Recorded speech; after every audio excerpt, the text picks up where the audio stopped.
Tonight's journey takes us back in time. For over 3,000 years, Egypt was the beating heart of the ancient world. It built monuments so vast we still struggle to understand how they were made.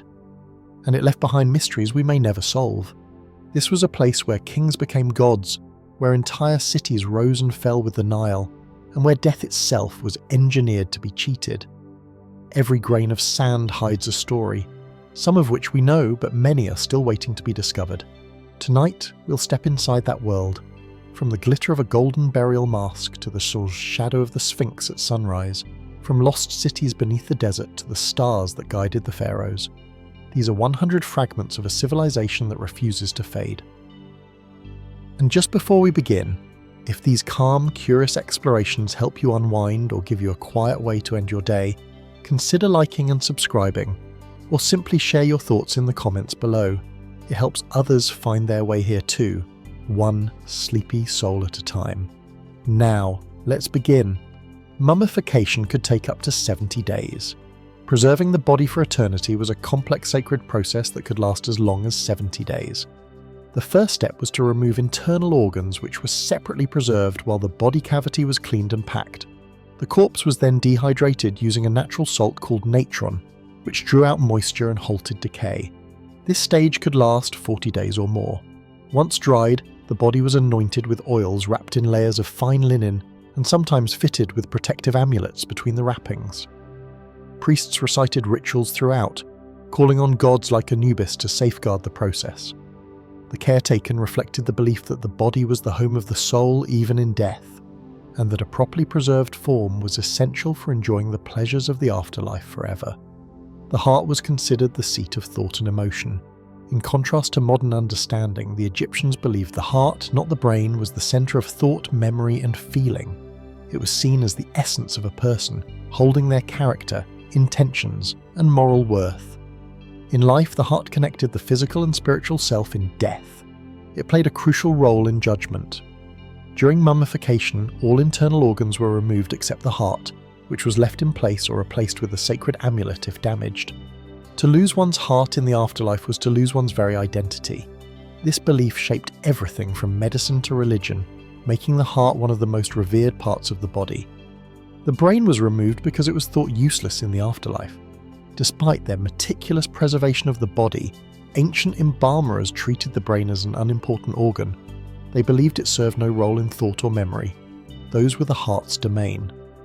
During mummification, embalmers removed the brain through the nose using hook tools, sometimes liquefying it first, the skulls. Cavity was then spaced and filled with resin or linen to maintain shape. This practice was so consistent that very few mummies have brains intact. Ironically, by discarding it, the Egyptians unknowingly deprived modern scientists of a potential treasure trove of information. Yet to them, preserving the brain was unnecessary. What mattered was the heart, the body's outward form, and the spiritual protections needed to live forever. The weighing of the heart determined one's fate beyond death. In the Hall of Two Truths, the dead faced the most important trial of their existence, the weighing of the heart. The god Anubis placed the heart on one side of a great scale, balancing it against the feather of Mahat, the goddess of truth and cosmic order. If the heart was lighter than the feather, the soul was declared pure and allowed to enter the field of reeds, a paradise of eternal abundance. If it was heavier, weighed down by rondoing, the heart was devoured by Ammit, a fearsome creature, part lion, part crocodile, part hippopotamus. This annihilation meant the soul would cease to exist entirely. The scene was so central to Egyptian belief that it appears in countless tombs and papyri, a reminder to live in harmony with Mahat's principles. The god Thoth was said to record the results of the judgment. During the weighing of the heart, the god Thoth, patron of writing and wisdom, stood ready to record the outcome. Depicted as an ibis-headed man or a baboon, Thoth was believed to keep the divine record books, ensuring no injustice could occur in the afterlife. His presence guaranteed fairness, for he was the embodiment of truth and knowledge. If the deceased passed the test, Thoth's written account would secure their place in eternity. If they failed, his record confirmed their fate. To the Egyptians, this act of writing was not just documentation, it was a divine seal, a final and unalterable truth inscribed into the fabric of the cosmos. Some tomb paintings depict the deceased playing board games in eternity. Among the scenes painted on two walls, One recurring image is both surprising and strangely human. The deceased seated before a game board, often playing against an unseen opponent. The game was usually Senet, a pastime popular in life that doubled as a metaphor for the soul's passage through the afterlife. The board squares represented stages of the journey, some favourable, others perilous. Winning the game meant a safe arrival in paradise. By showing themselves midam, the tomb's owner expressed confidence in their skill to navigate eternity, and perhaps also a hope that even in the afterlife there would be time for leisure and play. The first pyramid was built for a king who was not yet called a pharaoh. Long before the word pharaoh became the title of Egypt's rulers, a king named Joseph commissioned something that had never been seen before, a pyramid. Built around 26 and 70 BCE, the step pyramid at Saqqara was designed by his architect Imhotep and marked a turning point in architecture. Until then, kings were buried in flat-roofed structures called mastabas. Imhotep stacked these into a series of terraces, creating a monument that reached for the sky. It wasn't just a tomb, it was a declaration that Egypt's rulers were divine, their power eternal. Though smaller and rougher than the later pyramids at Giza, Joseph's stepped creation still stands today, over 4,500 years later. A weathered but unmistakable statement of ambition. It marked the birth of a tradition that would define Egypt's image for millennia. Ancient Egyptian temples were thought to be houses for the gods themselves. To the ancient Egyptians, the temple was not a place for congregations to gather. It was the literal dwelling place of a god. Each temple's innermost chamber, the sanctuary, housed the god's statue, treated as if it were alive. Priests tended to it daily, washing it, dressing it in fine linen, and offering food and incense. Ordinary people were not allowed inside these sacred rooms. Their contact with the god came through festivals when the statue might be carried outside. The temple was designed as a symbolic journey, with each room leading deeper into the divine presence, decorated with scenes of creation and myth. Even the layout mirrored the world. The outer courts represented the human realm, the inner halls, the heavens, and the sanctuary itself, the place where the god resided.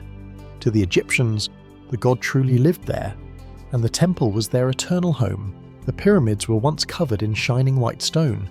The pyramids we see today are weathered, their rough core blocks exposed, but in their prime they gleamed like jewels in the desert sun. Each was once clad in smooth, polished limestone casing stones that reflected light so intensely they could be seen from miles away. Ancient accounts suggest the Great Pyramid shone like a gem under the midday sun, a dazzling beacon for travellers. Time and earthquakes dislodged many of these casing stones, and later builders reused them for other projects. A few still remain at the base of the Great Pyramid, offering a glimpse of its original perfection. Imagine standing in the Nile Valley 4,000 years ago, watching the sunlight blaze from a geometric mountain of white stone. A sight meant not only to impress the living, but to guide the soul of the king to join the prow.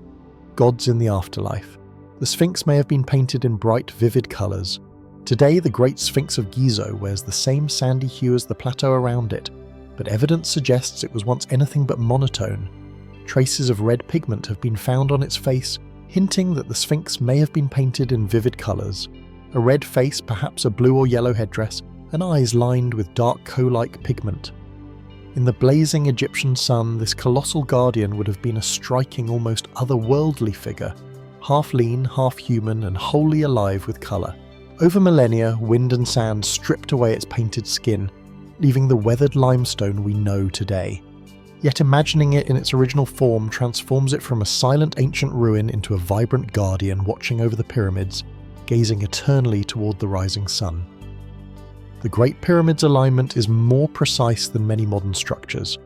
The Great Pyramid of Khufu is aligned to true north, with an accuracy of less than 1/120th of a degree, an achievement that still baffles researchers. This precision was accomplished without modern instruments, relying instead on observations of the stars. One theory is that ancient surveyors tracked the rotation of certain stars across the sky, marking the exact moment they aligned vertically to fix their orientation. Over the vast base of the pyramid, even a tiny error could have created a visible skew. Yet, the builders achieved remarkable perfection. The alignment may have held symbolic meaning too, connecting the pharaoh's eternal resting place to the cosmos. In a sense, the pyramid was not just a tomb, It was a cosmic machine rooted to the earth, yet in perfect conversation with the heavens. Ancient Egyptians used a calendar based on the rising of a single star. Egypt's agricultural cycles were governed by the annual flooding of the Nile, and predicting that flood was a matter of survival. The key lay in the star Sirius. Each year, just before dawn in midsummer, Sirius would appear above the eastern horizon for the first time in months.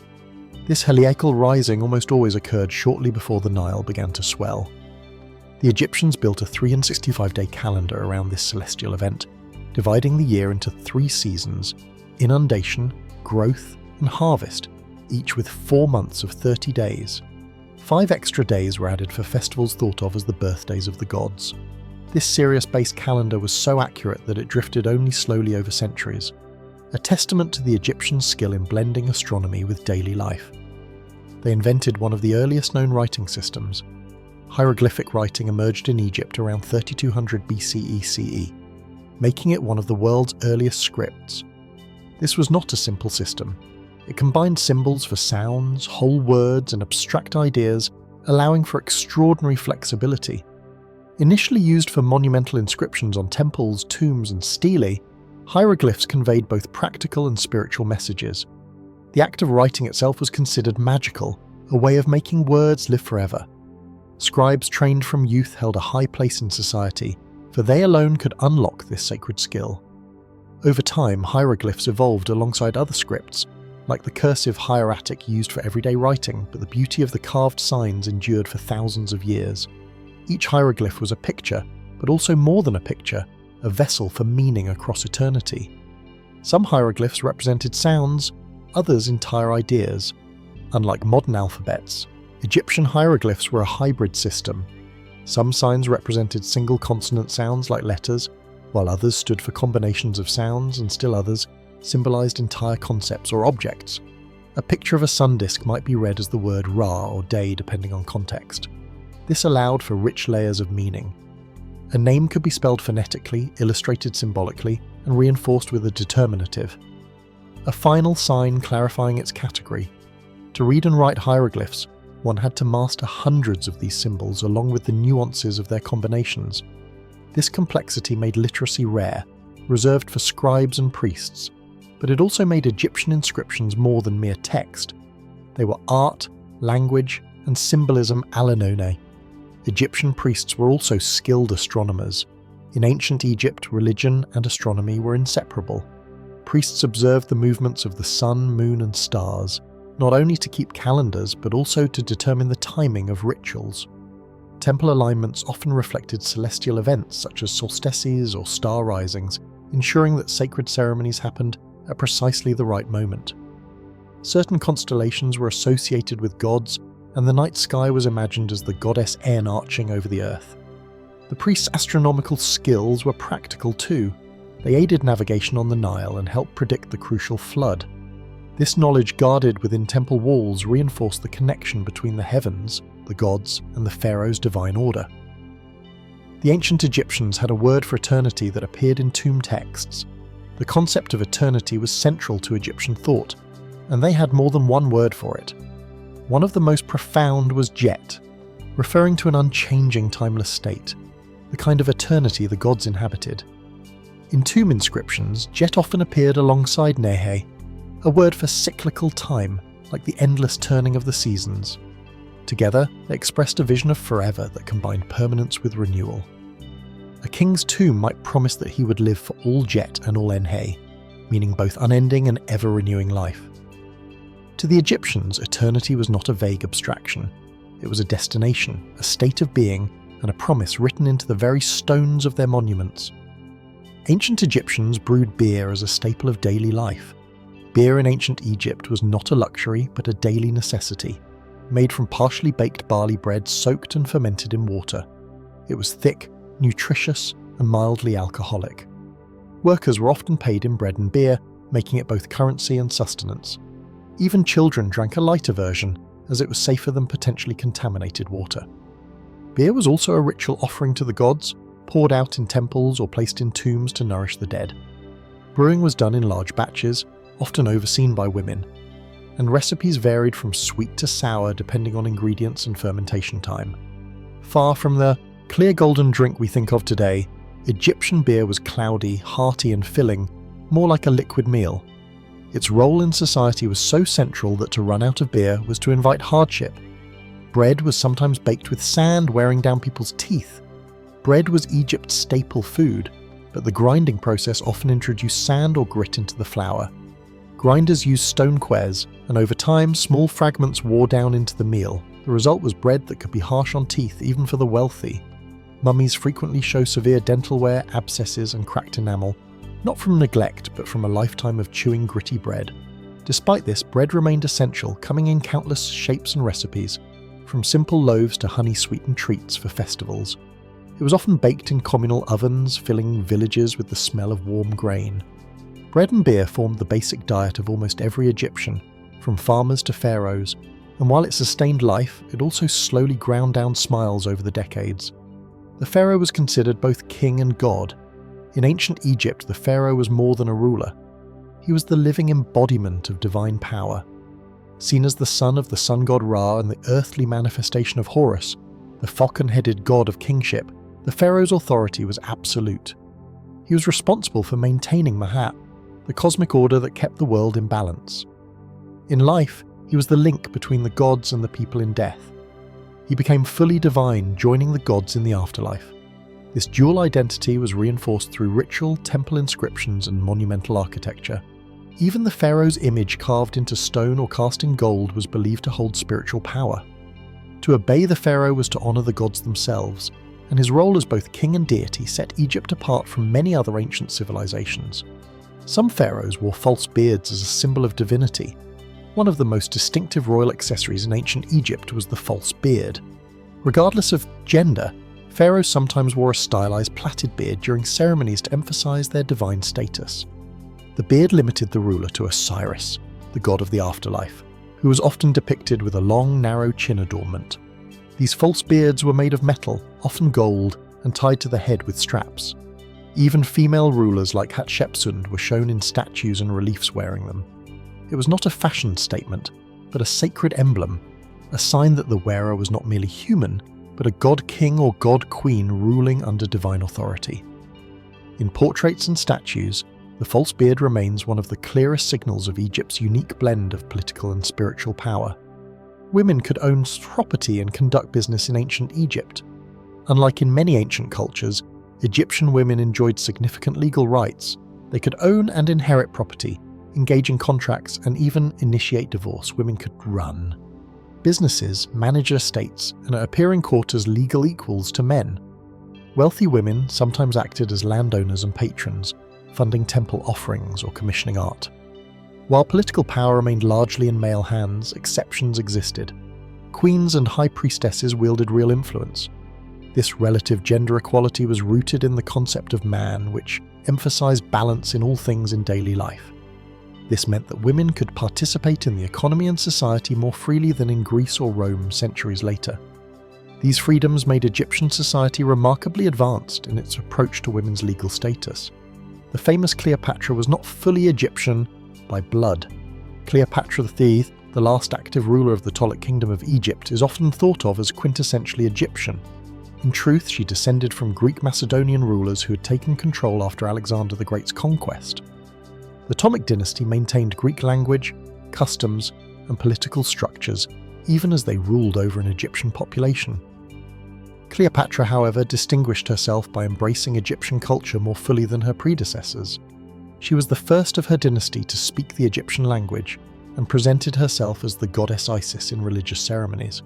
This blending of Greek heritage with Egyptian tradition made her a unique figure, a bridge between two worlds and a ruler who understood the symbolic power of claiming Egypt's ancient identity as her own.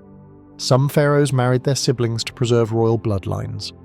Royal marriages in ancient Egypt often followed rules unfamiliar to us today. To preserve the purity of the divine bloodline, pharaohs sometimes married their sisters or half-sisters. This practice echoed the mythology of the gods such as Isis and Osiris, who were both siblings and spouses. While such unions were typically political, ensuring the throne stayed within the immediate family, the pharaoh still maintained other wives and concubines. Not every ruler followed the custom, but when they did, it reinforced the pharaoh's godlike image and kept royal lineage tightly controlled. These marriages were less about romance and more about the unbroken continuity of divine kingship. Cats were revered and associated with the goddess Bastet. In ancient Egypt, cats were far more than pets.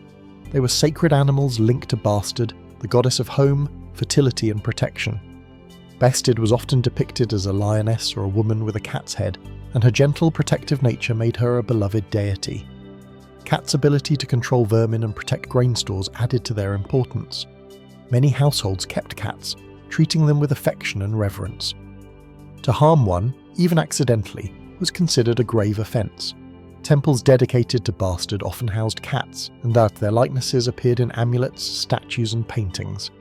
In life and in symbolism, the cat was a guardian, a bringer of comfort and a living embodiment of divine grace. Killing a cat was a serious crime in ancient Egypt. The reverence for cats in Egypt extended to strict laws protecting them. Killing a cat, whether intentional or accidental, was considered a crime punishable by death. Ancient historians, including Theodorus Siculus, recorded incidents where Egyptians rioted over harm done to a cat, even if it occurred unintentionally. This legal protection reflected the belief that cats carried the blessing of Bastet, and harming one was an offence against the goddess herself. Cats were so integral to society that they were often mummified and buried with their owners, ensuring their companionship continued in the afterlife. Sacred ibises were mummified by the thousands. The ibis bird with its elegant curved beak was sacred to Thoth, the god of wisdom and writing. To honour him, Egyptians mummified ibises in vast numbers, placing them in dedicated catacombs. Archaeologists have found millions of these mummified birds, often carefully wrapped and placed in pottery jars. Some were offerings from pilgrims seeking Thoth's favour, while others were part of temple rituals. This mass mummification reflects how deeply animal worship was woven into Egyptian religion, where animals were not merely symbols but living representatives of the gods they embodied.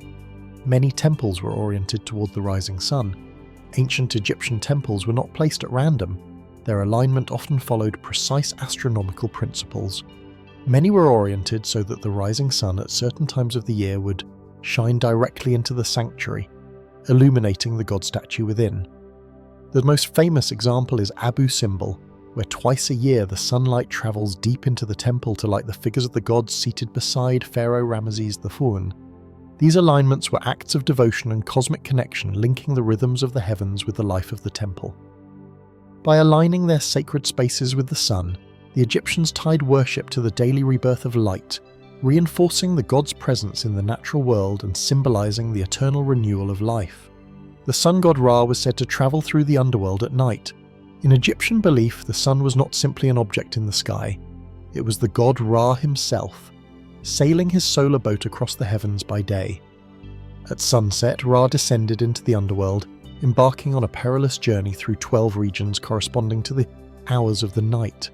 He faced challenges, including the serpent Apophis, embodiment of chaos, who sought to stop the dawn. Assisted by other gods, Ra overcame these threats and was reborn at sunrise. This nightly voyage mirrored the cycle of life, death, and rebirth that underpinned Egyptian religion. Temples, tombs, and the papyri often depicted this journey in vivid detail, showing Ra's boat gliding through star-filled darkness, a reminder that even the greatest of gods had to pass through trials to rise again. Obelisks were believed to channel the sun's power. Obelisks, the tall tapering stone monuments often set before temple gates, were more than architectural statements. They represented a petrified ray of the sun, a direct connection to the sewer god Ra. Their tips were often sheathed in an electrum, a gold-silver alloy that blazed in the sunlight. The inscriptions on their sides dedicated them to the gods and celebrated the achievements of the pharaoh who commissioned them. Standing upright and reaching toward the sky, obelisks symbolized stability, divine authority, and the eternal bond between heaven and earth. Their sacred role was so valued that conquering rulers from the Romans to the French transported them across continents to display in their own cities. Some obelisks still stand after more than 3,000 years. Many of Egypt's ancient obelisks survive today, some in their original locations and others far from home. The oldest date back to the Middle Kingdom, their inscriptions still sharp despite the passage of millennia. The sheer durability of these monoliths comes from their construction.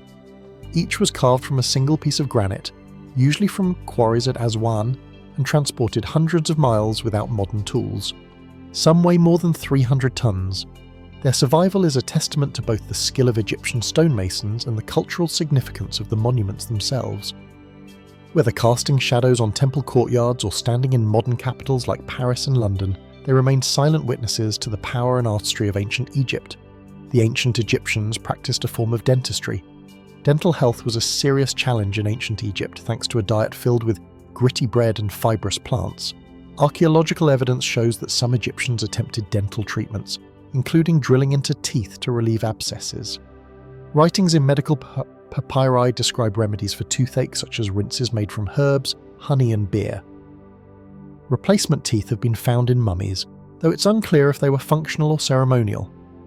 While their understanding of dental science was limited, these early attempts at treatment reveal a willingness to experiment and a recognition of oral health's importance, especially for a society where speaking, eating, and ritual purity all held spiritual power. Significance. Surgical tools have been found in tombs. Archaeologists have uncovered bronze scalpels, needles, forceps, and even probes among the treasures of Egyptian tools. These tools suggest that physicians in ancient Egypt were skilled in practical surgery, treating injuries from labour, warfare, and daily life. Ancient medical papyri describe procedures like stitching wounds, setting broken bones, and draining abscesses. Surgery was often combined with incantations and offerings to the gods, reflecting the Egyptian belief that physical and spiritual health were intertwined. While not all procedures would have been painless or effective by modern standards, the craftsmanship of the tools themselves, finely made and carefully stored, shows that surgery was a respected and organised practice. They had remedies for common ailments like toothache and baldness. Egyptian medical papyri record hundreds of treatments for ailments ranging from headaches to hair loss. Remedies blended practical herbal medicine with magical incantations, ensuring both body and spirit were addressed. For toothaches, a paste of crushed herbs and honey might be applied directly to the gums. For baldness, concoctions made from fats of various animals were rubbed into the scalp accompanied by prayers. Many ingredients like garlic, onion, and fig are still valued today for their medicinal properties. Though some prescriptions seem strange to us now, they reveal a culture deeply invested in healing, one that saw illness not as an inevitability, but as a condition that could be treated through both earthly and divine means. Perfumes and oils were a vital part of daily rituals. Scent played a powerful role in Egyptian life. Perfumes and aromatic oils were used for both personal grooming and religious ceremonies, often made from flowers, herbs and resins blended into fragrant ointments. The wealthy anointed themselves with scented oils daily, while priests used them to purify statues of the gods. Certain scents like frankincense and myrrh were considered offerings in themselves, burned in temples to please the divine. Perfume making was a skilled craft, and some recipes of oil were closely guarded secrets. In the afterlife, perfumes and oils were placed in tombs to ensure the deceased remained fragrant and pleasing for eternity. Makeup was worn by men and women alike. In ancient Egypt, cosmetics were not purely about beauty, they were a matter of health and protection. Men and women used makeup daily, applying red ochre to lips and cheeks and dark pigments around the eyes. These pigments were believed to ward off evil spirits and protect against the sun's glare. Makeup was so essential that even the poorest Egyptians might have a small pot of coal. The act of applying it was as much ritual as it was routine, blending aesthetics, practicality, and spiritual protection into a single gesture. Coal eyeliner served both cosmetic and protective purposes.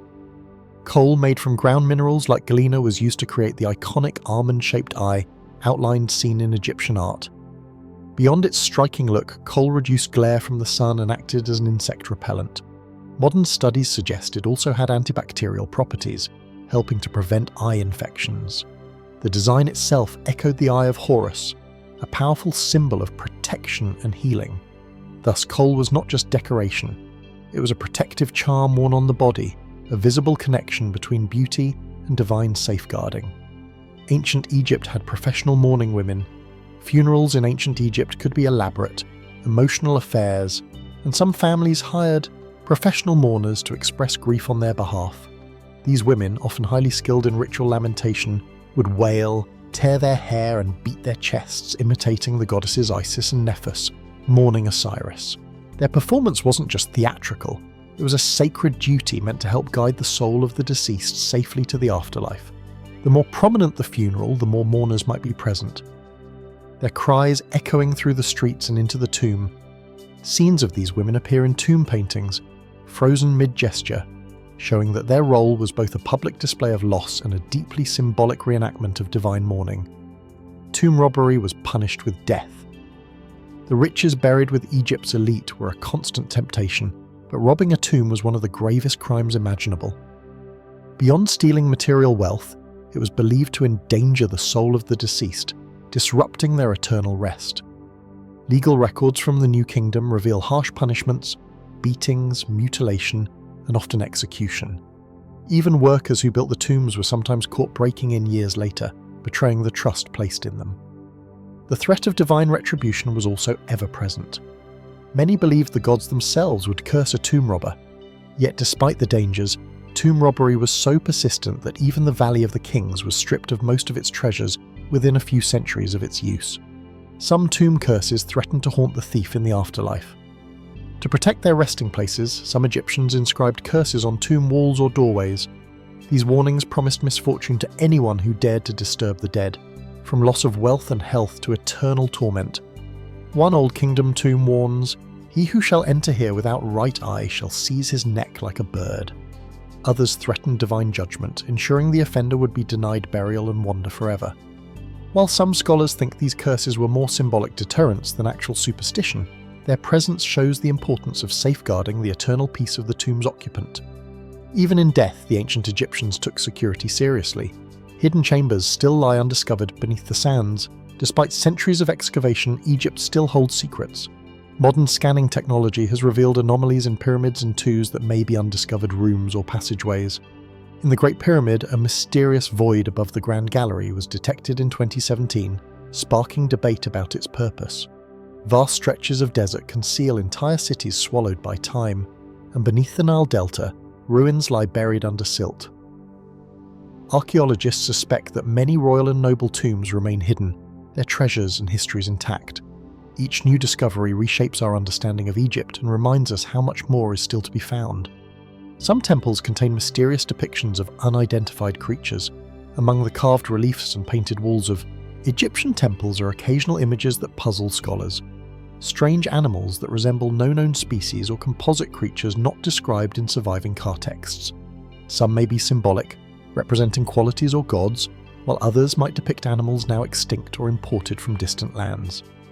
In the Temple of Seti I at Abydos, unusual hieroglyphic shapes have even been interpreted by Selma's modern objects, though most experts attribute these to overlapping carvings. Whether deliberate or accidental, such images feed speculation and highlight the layers of mystery still embedded in Egypt's monuments. The Rosetta Stone was the key to deciphering hieroglyphs. Discovered in 139 by French soldiers near the town of Rosetta, this basalt slab carried a decree written in 3 scripts: Greek, Deontic, and hieroglyphic. Because scholars could read ancient Greek, the Rosetta Stone provided the breakthrough needed to unlock the meaning of hieroglyphs. After centuries of mystery, Jean Forcy's Champollion work in the 1820 finally cracked the code, revealing the full richness of Egyptian texts and art. Today the stone is housed in the British Museum, its worn surface still bearing the words that reconnected the modern world with one of the oldest written languages in history. Egyptian boats could be dismantled and carried across land. The Nile was Egypt's primary highway, but sometimes boats needed to travel where water could not take them. To solve this, the Egyptians built vessels that could be taken apart, transported overland and reassembled. This was especially useful for military campaigns, expeditions to foreign lands, or moving large ships past cataracts in the river. Archaeological finds, including the Khufu ship buried near the Great Pyramid, reveal the skill of Egyptian shipwrights, who crafted planks fitted so precisely they could be disassembled and rejoined without losing a quote. Strength. Such versatility kept Egypt connected far beyond its own borders. Papyrus was one of the world's first writing materials made from the pith of the papyrus plant, which grew abundantly along the Nile. Papyrus sheets revolutionized record-keeping in the ancient world. Strips were layered crosswise, pressed and dried to create a smooth writing surface. Lightweight and portable, papyrus replaced heavier clay tablets and allowed for the easy storage of scrolls. Egypt exported papyrus throughout the Mediterranean, making it a cornerstone of ancient trade. Many papyrus documents have survived thousands of years in Egypt's dry climate, preserving literature, legal records, medical texts, and personal letters. A written legacy of a civilization that prized the power of the written word. Ancient Egyptian love poems still survive today. Among the more unexpected treasures from ancient Egypt, a love poem written on papyrus or ostrich pottery shards. These verses are intimate, playful, and often surprisingly modern in tone, speaking of longing, beauty, and stolen moments. Some use nature as metaphor, comparing a beloved's eyes to stars or their lips to sweet wine. Likely composed for festivals or private enjoyment, these poems reveal a personal emotional side to Egyptian life, often overshadowed by monumental stone and divine imagery. They remind us that beneath the grandeur, Egyptians loved and desired much as we do today. Music was believed to have magical properties. Music in ancient Egypt was not just entertainment, it was a force with the power to heal, bless, and protect. Harps, flutes, lyres, and percussion instruments accompanied both religious ceremonies and daily life. Certain songs were thought to cool down the favour of the gods or soothe restless spirits. Temple musicians held respected positions, and some hymns survive in written form. Music was also a key part of celebrations from harvest festivals to royal processions where rhythm and melody merged with ritual to create moments of communal joy. The lotus flower was a symbol of rebirth. In ancient Egypt, the lotus was more than a beautiful bloom. It was a sacred emblem of creation and renewal. The flower's habit of closing at night and reopening with the morning sun mirrored the cycle of death and rebirth, making it a potent religious symbol. In creation myths, the lotus was said to have risen from the primordial waters, its petals opening to reveal the newborn sun god. Artists carved and painted lotus motifs on temple walls, tombs, and furniture, and it appeared in jewellery as a charm for regeneration and eternal life. Even itinerary offerings, lotus flowers or their images, were placed with the deceased, ensuring their own rebirth in the afterlife. Ferging on the still waters of temple, lakes, and the Nile, the lotus was a constant reminder of life's ability to emerge anew from darkness. Some gods were depicted as part animal, part human. Egyptian religion is famous for its gods with animal heads on human bodies, forms that expressed divine power and qualities. Horus had the head of a falcon, symbolizing kingship and the sky Anubis, with his jackal head embodied protection of the dead Thoth's ibis. Head linked him to wisdom and writing. These combinations were not meant to be literal depictions, but symbolic portraits blending human intellect with the strength or sacred traits of the chosen animal. The gods could also appear fully human or fully animal, depending on the story or ritual. This fluidity of form reflected the belief that deities existed beyond human constraints, capable of revealing themselves in whatever shape best expressed their essence and role. The crocodile god Sobek was feared and honoured along the Nile. The Nile was home to many crocodiles, powerful and dangerous creatures that inspired both fear and reverence.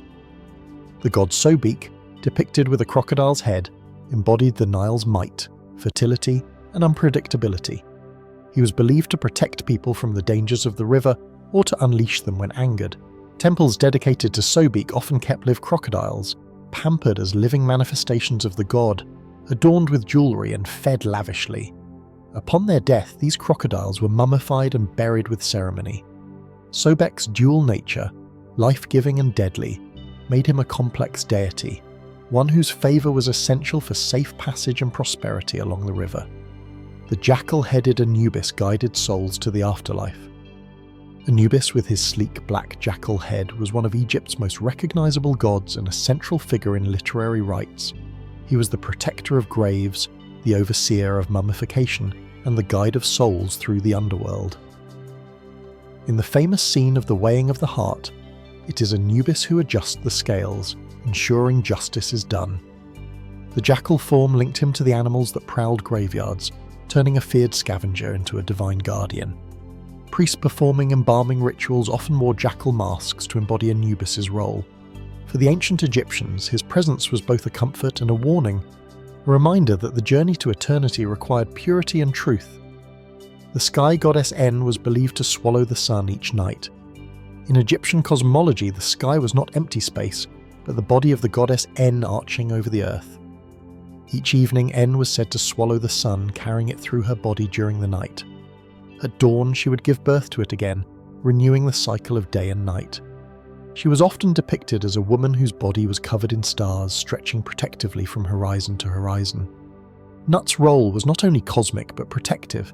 She shielded the earth from chaos and offered the dead a place among the stars. Her endless embrace of the sun mirrored the eternal rhythms that shaped Egyptian life and belief. The goddess Sekhmet was said to breathe fire. Sekh, the lion-headed goddess of war and healing, was both a destroyer and a protector. Her fiery breath was said to create the desert's scorching winds, and her wrath could bring plague to Egypt's enemies. In myth, she once nearly destroyed humanity in a bloodthirsty rage, stopping only when tricked into drinking dyed beer she mistook for blood. Yet, Sekh was also a goddess of medicine, and her priests were skilled healers. She embodied the dual forces of danger and restoration, a reminder that destruction could pave the way for renewal. Temples to Sekhmet were filled with statues of the goddess, perhaps to channel and contain her immense power. Temples had sacred lakes for a ritual purification. Within many temple complexes lay an artificial lake used for purification rituals. Priests bathed in these sacred waters before performing ceremonies, ensuring they were physically and spiritually clean. The lakes also symbolized the primordial waters from which creation emerged, making them powerful spaces for renewal and connection to the divine. In some temples, the lakes played a role in festivals with sacred boats carrying the statues of gods across their surfaces. The presence of a lake within the temple walls reinforced the idea that every temple was a miniature version of the universe, complete with its own sacred waters of creation. Priests sometimes shaved their entire bodies for purity.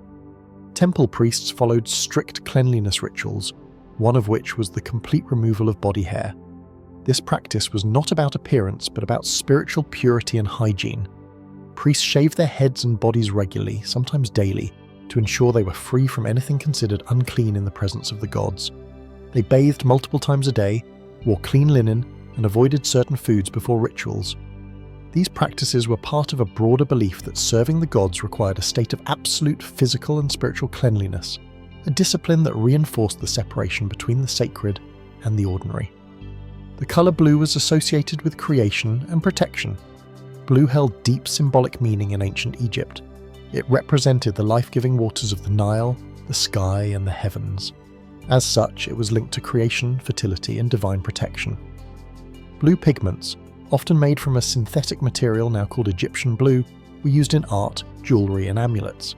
Gods like Amun and Hathor were sometimes depicted with blue skin to show their cosmic nature.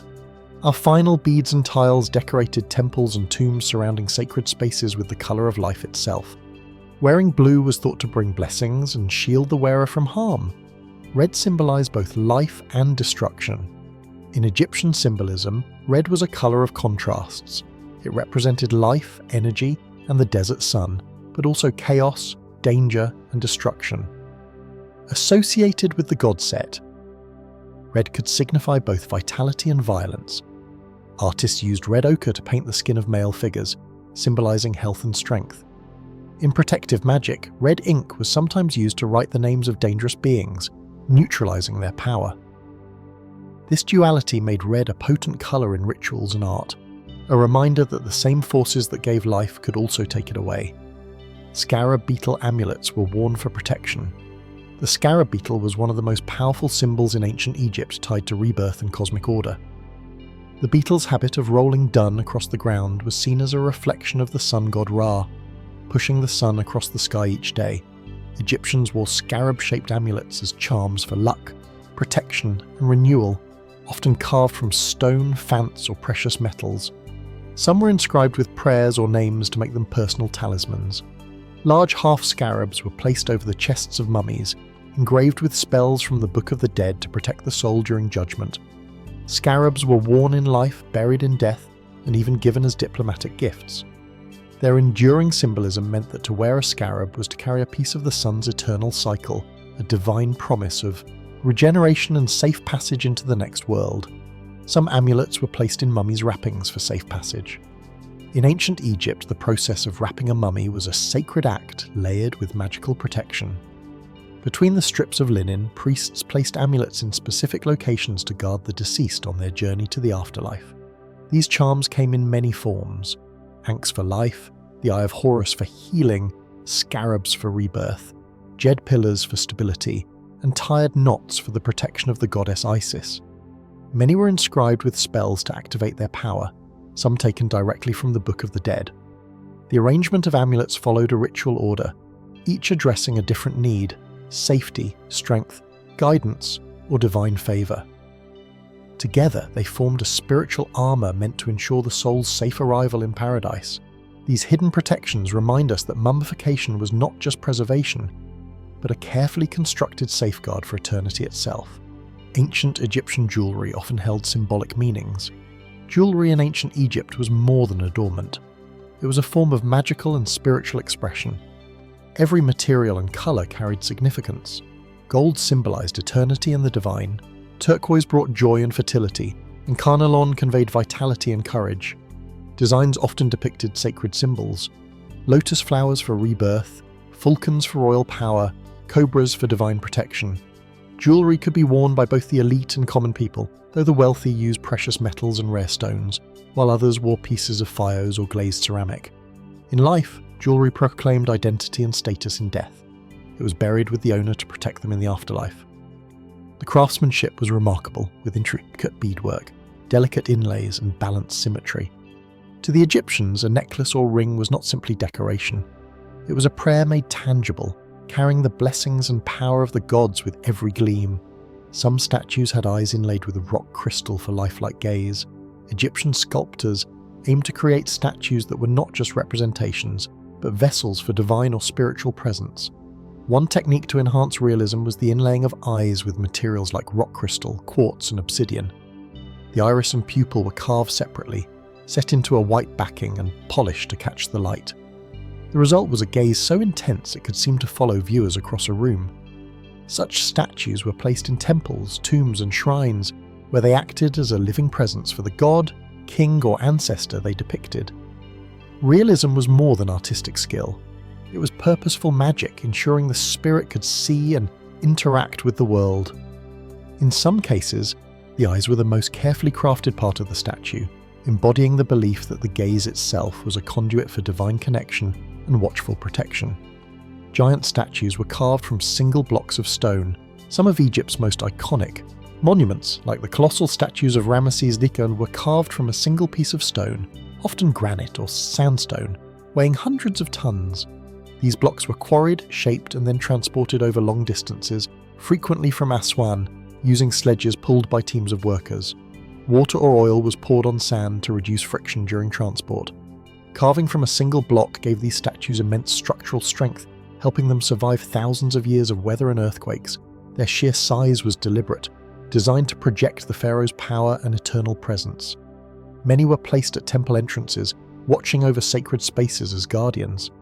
Even today, standing before one of these giants inspires the same awe it must have in antiquity, a lasting testament to the skill, labour, and ambition of Egypt's master builders and artisans. The Colossi of Menon were said to sing at dawn. The Colossi of Menon, two enormous seated statues of Pharaoh Amenhotep II, stand over 60 feet tall on the west bank of the Nile. In antiquity, travellers reported that at dawn, one statue would emit a soft musical hum. Greeks and Romans believed this was the mythical hero Menon greeting his mother, the goddess of the dawn. Modern scholars think the sound came from vibrations caused by the rapid heating of the stone after cool desert nights, possibly due to earthquake damage that created fine cracks. After Roman restorations in the 3rd century CE, the singing stopped. The phenomenon turned the statues into a famous attraction of the ancient world, drawing tourists, poets, and emperors eager to hear the mysterious voice. Even shunned, the Colossi remain imposing relics of Egypt's grandeur, and the fascination it has always held for visitors from far and wide. Ancient Egyptians created the first known peace treaty in 1259 BCE. After years of war between Egypt and the Hittite Empire, Pharaoh Ramesses II and King Hattusili III signed what is considered the world's first recorded peace treaty. Written in both Egyptian hieroglyphs and Hittite capo form, the agreement promised mutual non-aggression, alliance in times of attack, and the return of political refugees. Unlike many ancient trusses, this one endured for decades, cemented by a royal marriage between Ramesses and a Hittite princess. A copy of the treaty discovered at the Temple of Ka now hangs in the United Nations headquarters as a symbol of diplomacy's deep roots in human history. The document shows that even in an age defined by conquest, there was recognition of the power and necessity of lasting peace, and the wisdom to preserve it through formal written agreement rather than endless conflict. Royal names were enclosed in oval shapes called karts. A kartu was an elongated oval encircling the name of a king or queen with a horizontal line at one end. It symbolized a loop of rope seeing the royal name in divine protection for eternity. The gartush first appeared during the 4th dynasty and soon became standard in inscriptions, temple reliefs, and monumental carvings. Its use made it easy to identify royal names in hieroglyphic texts, distinguishing them from all others. Pharaohs also had their names carved in karts on jewellery, official seals, and even their burial wrappings. Destroying a cargo was considered a way to erase a ruler's legacy from history and the afterlife, which is why some monuments show deliberately chiselled out names. To inscribe a name in a cartouche was to immortalise it, safeguarding the ruler's identity and authority in both the mortal world and the divine realm beyond. The pharaoh's crook and flail symbolised rule and fertility. The crook and flail were two of the most iconic emblems of Egyptian kingship, often depicted crossed over the pharaoh's chest. The crook, shaped like a shepherd's staff, represented the ruler as caretaker and guide of his people, protecting them as a shepherd does his flock. The flail associated with threshing grain symbolised fertility, agricultural abundance, and the pharaoh's role in ensuring the land's prosperity. Both symbols had deep connections to the gods. The crook to Osiris as lord of the afterlife and the flail to the harvest's life-giving power. These emblems appeared in statues, war reliefs, and royal regalia during ceremonies, making them visible affirmations of the ruler's divine right to govern. To the Egyptian mind, they weren't just symbols, they were proof that the pharaoh was the earthly vessel of cosmic order and sustenance. Ancient Egypt had a complex tax system. Egypt's wealth and monumental projects were supported by an intricate tax system managed by scribes and overseers. Taxes were usually paid in kind, grain, livestock, textiles, or labour, rather than coins. Farmers owed a portion of their harvest to the state, and officials travelled the Nile to assess fields and collect dues. These resources fed workers on state projects, maintained temples, and supported the army. Records of tax assessments were meticulously kept on papyrus and ostraca, reflecting the administrative sophistication of the system. Those who failed to meet their obligations risked fines, confiscation, or forced labour. Taxes also extended to goods brought in through trade, ensuring the state profited from Egypt's role as a hub of commerce. This network of collection and record-keeping was one of the pillars of Egypt's stability, funding both its grandeur and its everyday governance for centuries. Workers who built the pyramids were paid in bread and beer. The Great Pyramids were not built by slaves as once thought, but by skilled labourers organised into rotating crews. These workers were compensated not with coins, but with essential rations, primarily bread and beer. A typical daily allowance might include several loaves and gallons of beer thick with grain, providing both sustenance and hydration under the desert sun. Payment in food ensured the workforce remained strong and loyal, while also bypassing the need for a formal currency system. Bread and beer were staples of Egyptian life, so wages directly met the workers' needs. Archaeological evidence from workers' villages near Giza reveals bakeries and breweries operating on an industrial scale, churning out thousands of loaves and vats of beer daily. This system not only fed the pyramid builders, but also underscored the central role these humble staples played in sustaining Egypt's most ambitious architectural achievements. Some villages for workers still contain intact homes. Archaeologists have uncovered entire settlements, built to house the labourers who worked on royal tombs and monumental projects. One of the best preserved is Deir Medina. Home to the artisans who constructed the tombs in the Valley of the Kings, the village's stone houses, narrow streets and community spaces remain remarkably intact, offering a rare glimpse into the daily lives of skilled workers. These homes contained multiple rooms, storage spaces, and even remnants of painted walls. Inscriptions found here reveal details about wages, schedules, and personal relationships. Far from being crude barracks, these villages were vibrant communities with social structures, religious practices, and a sense of permanence. The preservation of such sites allows historians to understand how Egypt's monumental achievements were supported by organised wells supplied by workforces living in purpose-built settlements near their construction sites. Ancient Egyptian art followed strict rules of proportion. Egyptian artists did not aim for realism in the modern sense. Instead, they followed strict conventions designed to convey order and meaning. Figures were often drawn using a grid system with each body part assigned a proportional unit. This ensured consistency across centuries and emphasized symbolic clarity over lifelike depiction. Important figures like pharaohs and gods were shown larger than others, regardless of physical reality, reinforcing their status. The rules also dictated perspective. Heads and legs in profile, torsos facing forward, creating the instantly recognizable Egyptian style. These conventions were deeply tied to religion and cosmic order, reflecting the belief that art was not merely decoration, but a means of preserving truth. By adhering to these fixed rules, Egyptian artists created a timeless visual language that remains one of the most enduring in world history. Faces in art were often shown in profile while eyes faced forward. One of the most distinctive features of Egyptian art is the composite view of the human face and body. Heads are shown in profile to capture the most recognizable outline, while the eye is depicted frontally, appearing large and almond-shaped. Shoulders also face forward, but legs and feet return to profile. This combination was not an artistic error, but a deliberate choice meant to present the most complete and recognizable form of each body part. The style prioritized clarity and symbolic completeness over realistic perspective. This approach extended to depictions of animals and gods, ensuring that every element could be read instantly. For the Egyptians, this was a way of preserving the essence of a person or deity, a visual shorthand, but could carry power into the afterlife through the images carved, painted, or inscribed in temples and tombs. Temple reliefs could be painted and repainted over centuries.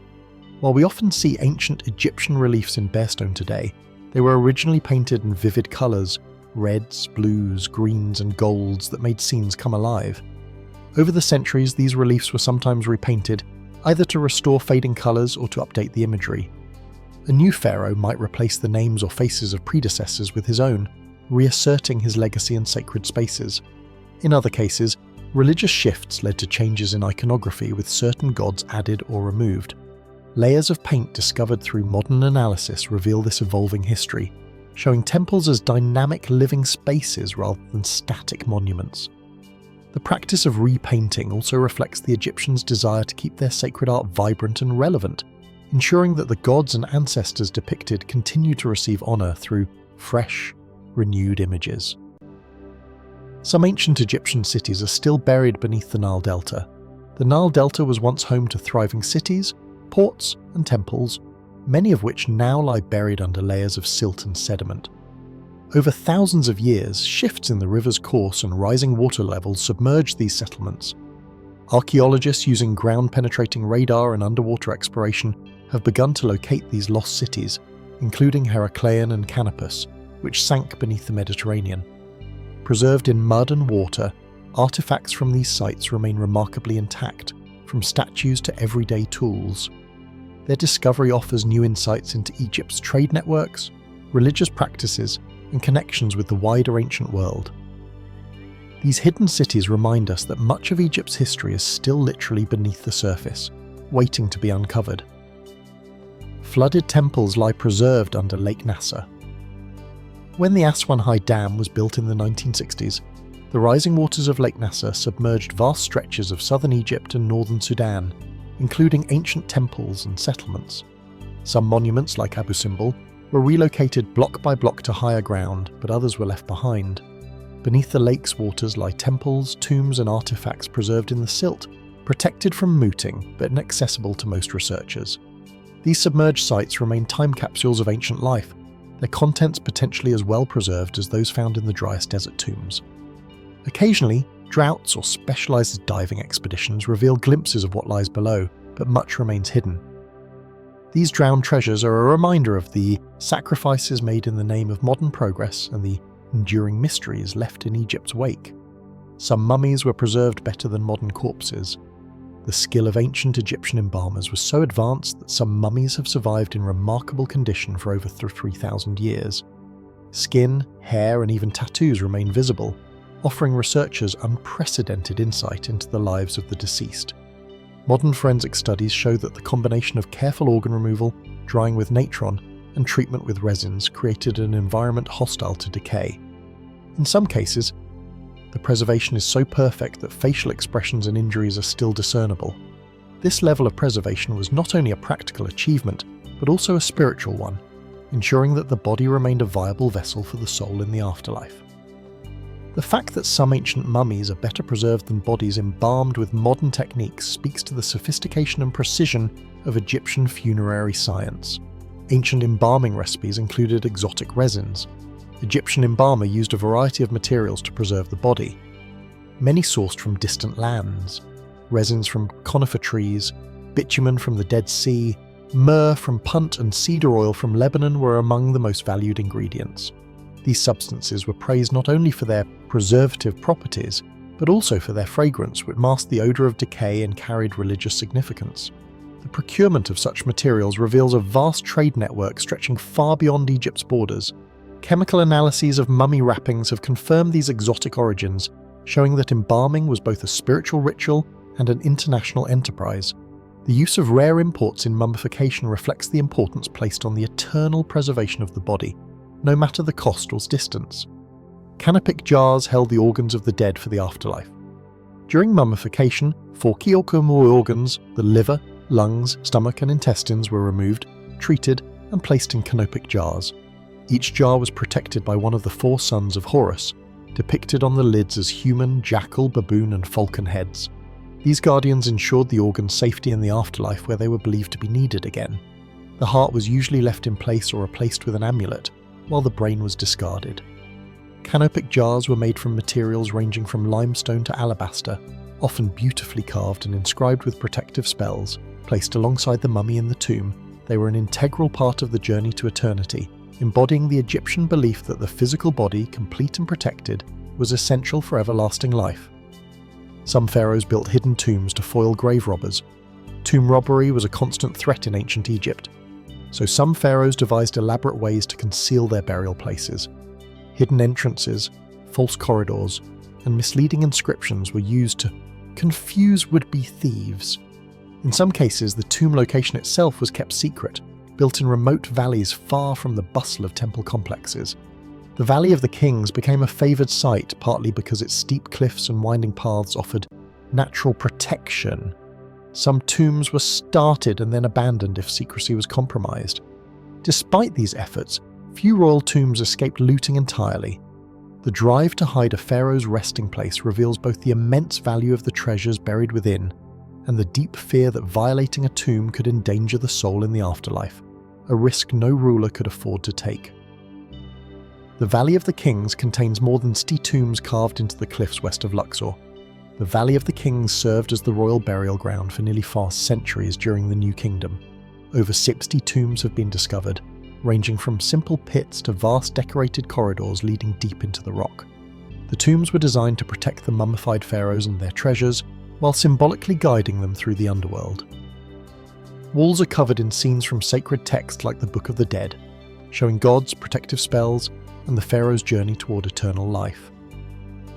Many tombs are linked to famous rulers Ramses II Setiwa and Tutankhamun, and while most were robbed in antiquity, the artwork and architecture remain some of the most impressive in Egypt. The valley continues to yield new discoveries, reminding us that even after centuries of exploration, Egypt's secrets are far from exhausted.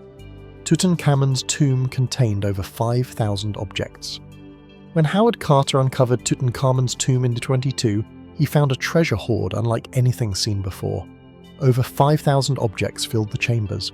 Golden shrines, chariots, clothing, weapons, jewellery, statues, and everyday items meant to serve the young king in the afterlife. Many were crafted with astonishing detail, combining gold, inlays of precious stones, and intricate carvings. The sheer variety reflected the Egyptian belief that the afterlife was a continuation of earthly life, requiring both luxury and practicality. Even mundane items like jars of honey and linen garments were included. Because Tutankhamun's tomb was small for a pharaoh, it was packed tightly, creating the sense of stepping into a royal storeroom frozen in time. This unprecedented find gave the modern world its most complete glimpse into the burial traditions of Egypt's rulers. His burial mask is made of solid gold. Tutankhamun's burial mask is one of the most iconic artifacts in the world, a masterwork of ancient craftsmanship. Made of more than 20 palms of solid gold inlaid with lapis lazuli quartz and coloured glass, the mask portrays the young king's serene, idealised face. It was designed not only to honour his image, but also to serve as a magical safeguard for his journey through the afterlife. The mask's inscriptions include protective spells from the Book of the Dead, ensuring the king's safety and eternal life. Its construction reveals the sophistication of Egyptian goldsmiths who could shape and join precious metals with flawless precision. When Carter first lifted it from the mummy, he was seeing a piece of art that had not been touched for more than 3,000 years. A direct, glittering connection between our world and ancient Egypt's vision of Kuri. Immortality. The curse of Tutankhamun may be more myth than fact. After the discovery of Tutankhamun's tomb, rumours spread that those who entered were struck by a deadly curse. The sudden death of Lord Canavan, who financed the excavation, fueled the legend. Newspapers eagerly reported any illness or misfortune among the excavation team, suggesting supernatural revenge for disturbing the king's rest. In reality, most people present at the opening lived long, healthy lives, including Howard Carter himself. Modern scholars believe the curse was a mix of coincidence, media sensationalism, and perhaps exposure to harmful bacteria or mould within the sealed tomb. The myth persists because it taps into the timeless fascination with ancient Egypt's mysteries and the idea that some secrets are meant to remain untouched. Ancient Egyptians practiced animal mummification on a massive scale. Animal mummification was a widespread practice in ancient Egypt, serving both religious and symbolic purposes. Cats, ibises, crocodiles, bulls, and countless other species were embarked as offerings to the gods they represented. Some were beloved pets buried with their owners, while others were ritually bred and sacrificed at temples. Mummified animals were sold to pilgrims who presented them to temples as acts of devotion. The process mirrored human mummification involving drying, wrapping, and placement in decorated coffins or jars. Animal necropolises have been found containing thousands, even millions of such mummies, revealing the enormous scale of this practice. Millions of mummified animals have been discovered. Excavations across Egypt have revealed vast burial grounds containing millions of mummified animals. At Saqqara, catacombs hold countless ibises, falcons, and dogs, carefully wrapped and placed in jars or wooden boxes. Some were prepared with great care using fine linen and resins, while others appear hastily made, likely for mass offerings. This industry of animal mummification suggests a large-scale religious economy with breeders, embalmers, and temple attendants all involved. These finds not only highlight the depth of the animal worship in Egyptian religion, but also provide clues about ancient animal husbandry and trade networks used to supply the demand for sacred creatures. Sacred bulls were buried in huge stone sarcophagi. The Apis bull was considered a living manifestation of the god Ptah and later linked to Osiris. Chosen for specific markings, each sacred bull lived a pampered life in Memphis before receiving an elaborate burial. At Saqqara's Capium, massive granite sarcophagi, some weighing over 70 tons, were built to house their mummified remains. These tombs were part of a vast underground complex reflecting the high status of the Apis bull in Egyptian religion. The burials were attended by priests and accompanied by offerings underscoring the belief that these animals were not merely symbols, but divine beings worthy of royal treatment in death. Ancient Egypt once ruled territories far beyond the Nile. At its height, Egypt's power extended well beyond its heartland. Pharaohs of the New Kingdom controlled territories in modern-day Sudan, Israel, Lebanon, and Syria. These conquests brought valuable resources: gold from Nubia, cedar from Lebanon, and tribute from vassal states. Egypt maintained its influence through garrisons, fortresses, and alliances cemented by diplomatic marriages. This expansion not only enriched Egypt, but also spread its art, architecture, and religious ideas across the Near East. Foreign gods, goods, and styles flowed back into Egypt, creating a dynamic cultural exchange that reshaped the kingdom's own traditions. The empire stretched into modern-day Sudan and the Levant. Egypt's southern reach extended deep into Nubia, where it had established fortresses and temples along the Nile. This region was vital for its rich gold mines and strategic control of trade routes. To the northeast, Egypt's influence reached into the Levant, dominating key cities and ports along the Mediterranean coast. These territories were not simply conquered, but integrated into Egypt's economic and political sphere. Artifacts from these regions show a blending of Egyptian and local styles, illustrating how far Egyptian culture spread and how it absorbed foreign influences in return. This imperial reach helped secure Egypt's prosperity for centuries. Trade routes brought lapis lazuli from thousands of miles away. Lapis lazuli, with its deep blue colour flecked with gold, was among the most prized stones in ancient Egypt. It was not found locally. Instead, it came from distant mines in what is now Afghanistan, over 2,000 miles away. This meant it travelled along a vast trade network through Mesopotamia and the Levant before reaching Egypt. The stone was carved into amulets, inlaid into jewellery and crushed into powder for cosmetics and painting. Its colour symbolised the heavens and divine protection, making it a favourite for sacred objects and royal adornments. The presence of lapis Brazilian tombs, including that of Tutankhamun, reveals both Egypt's far-reaching connections and the immense value placed on materials imbued with symbolic power. Its journey from distant mountains to the banks of the Nile speaks to the interconnectedness of the ancient world long before modern trade. Incense was imported from the land of Punt. Incense played a vital role in Egyptian religion, burned in temples to please the gods and purify sacred spaces. The most treasured resins, frankincense and myrrh, came from a mysterious region known as Punt. Located somewhere along the Red Sea or Horn of Africa, Punt was famed for its aromatic trees, gold, ivory and exotic animals.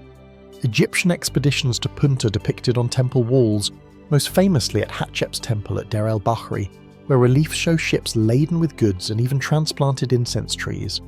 These fragrant imports were so valued that they were considered offerings worthy of the gods themselves. The connection to Punt was more than trade. It was a symbolic link to a land of abundance and divine favour. The scent of its incense filled Egypt's temples, carrying prayers upward like smoke into the realm of the gods. Punt's exact location remains a mystery. Despite detailed ancient records, the precise location of Punt has never been confirmed. Egyptian texts describe it as a land rich in incense, gold, ebony and exotic animals reached by sailing the Red Sea. Most scholars place it in the Horn of Africa, likely in modern-day Eritrea, Somalia or eastern Sudan, but others suggest it could have been further south or even across the Arabian Peninsula. Reliefs from Hatshep's reign depict its people, houses on stilts and lush landscapes, yet no definitive archaeological site has been found. Punt occupied an earthic place in the Egyptian imagination, celebrated as a source of divine goods and blessings. The fact that its location remains unknown adds an enduring mystery to Egypt's history, reminding us how much of the ancient world is still beyond our reach despite centuries of study and exploration. Ancient Egyptian ships ventured deep into the Red Sea. To reach distant lands like Punt, Egyptians built sturdy seagoing vessels capable of navigating the Red Sea's challenging waters. These ships were often constructed from cedar imported from Lebanon, lashed together with rope rather than nails. Reliefs show large crews rowing alongside square sails with cargo holds packed with goods. Expeditions required careful planning as they could last months and depended on seasonal winds. Harbours like Mercer's Goases on the Red Sea coast have yielded remains of ship timbers, ropes and cargo boxes, offering rare physical evidence of Egypt's maritime reach. These voyages brought back incense, exotic animals, gold and other treasures, strengthening Egypt's economy and prestige. They also demonstrate the Egyptians' advanced shipbuilding skills and willingness to venture far beyond the safety of the Nile to expand their influence across seas. War chariots changed the nature of Egyptian warfare. Introduced to Egypt during the Second Intermediate Period, likely by the Hyksos, the horse-drawn chariot revolutionized Egyptian military strategy. Light, fast and highly maneuverable chariots allowed archers to fire from a moving platform, increasing both range and speed in battle. By the New Kingdom, chariots had become symbols of royal power, used not only in warfare, but also in ceremonial processions. Pharaohs like Ramesses II are depicted leading chariot charges, bow drawn, trampling enemies beneath their wheels. Chariots required skilled teams, a driver and an archer, and were expensive to maintain, making them elite units within the army. Their arrival marked Egypt's shift toward more mobile, aggressive tactics, allowing it to project power farther and more effectively. Some pharaohs were skilled military commanders. While many pharaohs relied on generals to lead their armies, others took personal command in the field. Rumours of three, often called Egypt's Napoleon, led campaigns into the Levant and Nubia, expanding Egypt's empire to its greatest extent. Ramesses II famously fought at the Battle of Kadesh, personally directing chariot charges despite the chaos. Such leadership was more than military. It reinforced the pharaoh's divine role as protector of Egypt, a warrior appointed by the gods. Victories were recorded on temple walls, blending history with propaganda, ensuring the pharaoh's reputation endured for eternity. Whether in truth or idealized art, these depictions presented the ruler as both king and general, mastering the battlefield as a sacred duty. Victory Stele recorded battles in glorified detail. Egyptian rulers commemorated their military triumphs with monumental style, tall stone slabs inscribed with detailed accounts of battles. These records often exaggerated victories, presenting the pharaoh as an unstoppable force favoured by the gods. The Battle of Kadesh, for example, is recorded in multiple temples with nearly identical inscriptions portraying Ramesses II as a hero who turned the tide single-handedly. Such delay served both as propaganda and as religious offerings, crediting divine aid for success in war. They were placed in temples and public spaces to inspire loyalty, intimidate enemies, and immortalize the pharaoh's achievements. Even when the historical accuracy is questionable, these inscriptions offer invaluable insights into how Egyptians viewed warfare, kingship, and the gods' role in human affairs. Ancient Egypt's influence lasted over 3,000 years, from its unification around 3100 BCE to the conquest by Rome in 30 BCE. Ancient Egypt remained a distinct and influential civilization for more than 3 millennia. Over this span, its art, architecture, religion, and political systems evolved, but retained a recognizable core identity. Egypt's stability allowed for continuous cultural development unmatched by most other ancient societies. Its monuments inspired later civilizations from Greece to the Islamic world, and its religious ideas influenced neighboring cultures. The sheer longevity of Egypt's civilization is a testament to its ability to adapt while preserving tradition, making it one of the most enduring cultures in human history. Even after conquest, Egyptian culture shaped the invaders. Egypt was conquered multiple times by Nubians, Assyrians, Persians, Greeks, and Romans. Yet each new ruler adopted key elements of Egyptian culture. Foreign. Kings were depicted in pharaonic dress, built temples to Egyptian gods, and participated in local religious ceremonies. The Atomic dynasty of Greek origin blended Hellenistic and Egyptian traditions, producing rulers like Cleopatra the Ith who embraced native customs. Roman emperors continued to fund temple building long after Egypt became a province. This cultural resilience ensured that even when politically dominated, Egypt remained spiritually and artistically distinct, influencing its conquerors as much as they influenced it. The monuments of ancient Egypt still stand as echoes of eternity. From the towering pyramids of Giza to the sprawling temples of Karnak and Luxor, Egypt's monuments have endured for thousands of years. Built to honour gods and kings, they were designed with eternity in mind. Massive stone blocks fitted so precisely that they still stand despite earthquakes, floods, and the passage of time. Hieroglyphs carved into their walls continue to speak across millennia, telling stories of creation, conquest, and devotion. These structures are more than relics. They are living connections to a civilization whose vision of immortality still resonates today. To stand before them is to feel the weight of ages and to understand why Egypt's legacy remains one of the most powerful in human history. And so our journey through the wonders of ancient Egypt drifts to a gentle close. We have walked among temples where columns rose like forests of stone, traced the slow curves of hieroglyphs carved thousands of years ago, and stood beside the silent faces of statues who have gazed across our centuries without blinking. We have heard the whisper of desert winds against pyramid walls and felt the echo of footsteps in tombs. Why kings still lie wrapped in the dreams of eternity. Egypt's story is not simply one of gold and monuments, but of people. Scribes bending over papyrus by lamplight, artisans shaping the eyes of gods from crystal, boatmen steering cargo up the slow green bar. Vein of the Nile, it is the story of a civilization that reached for the eternal and in so many ways touched it.